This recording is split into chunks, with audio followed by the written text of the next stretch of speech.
Բայց մի հարց ունեմ, բայց ասեք։ Թե պետք ես տեսա մի փոքր ուշեք անդրադարձ եղել այս հարցը ֆինանսավորման, բայց խնդրեմ նորից ասեք, եւ վերջո ձեր ֆինանսները որտեղ դուք ահռելի գումարներ եք ծախսում։ Մենք նշեցինք, գործընկերս Արմենը Գալստյանն նշեց, որ մեզ ֆինանսավորում են այն բոլոր մարդիկ, մեր բոլոր քաղաքացիները, ովքեր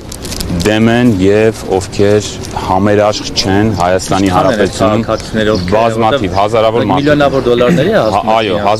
հազարավոր մարդիկ են հազարավոր քաղաքացիներ են ովքեր մեր թիկունքում կանգնած են ֆինանսապես աշխատուժով բոլոր եղանակով օգնելու են մեզ հաղթելու այս ընթացքը։ Տեսեք, երկու անուն է ես լսել, մեկը Միքայել Մինասյանն է, ձեզ ֆինանսավորում, երկրորդը վերջը լսեցի Արթուր Սողոմոնյանը, Փյունիկի տերը։ Մի բառով կասեմ սխալվել է։ Մի քանի անուններ էլ ես կարող եմ ասել, որ տարբեր աղբյուրներում շոշափվել է, քննարկվել է, ես մի 10 լսել ենք ու լավ ծիծաղել են։ Շատ լավ ենք ծիծաղել, չեմ հնչեցնի, բայց մեր ընկերները տարբեր ժամանակներ, տարբեր անուններ են տալիս։ Հաշվետվություն կլինի, դուք միլիոնավոր դոլարների որովհետև ունենք անցած ճանապարհ, որովհետև պարկեշտ մարդիկ ենք ամբողջ պատասխանատվությամբ եւ པարզ ճակատով կանգնած ենք մեր հասարակությանը ոչ ոք չի հասկացում, հենց հիմա էլ տեսնում ենք, համոզվում ենք, պարոն Դերմյան, բայց դա քիչ է քաղաքական ֆինանսավորման համար, միլիոնավոր դոլարներ։ Պատկերացրեք քիչ չի։ Լինելու են այդ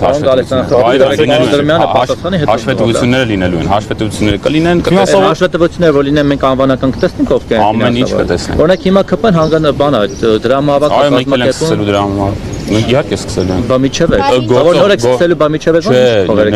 ներողություն, դրա պաշտոնապես, երբ որ հայտարարում է քաղաքական ուժը դրամահավաքի մասին, պաշտոնապես դրամահավաք հայտարարելու մասին։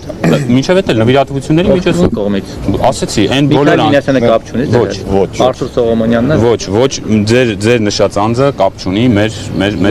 ֆինանսավորման։ Ում որ նշեցիք։ Արթուր Փյունիկի տերը եւ Միքայել Մինասյանը։ Բոլոր ամբողջ հաշվետվությունները կներկայացվեն եւ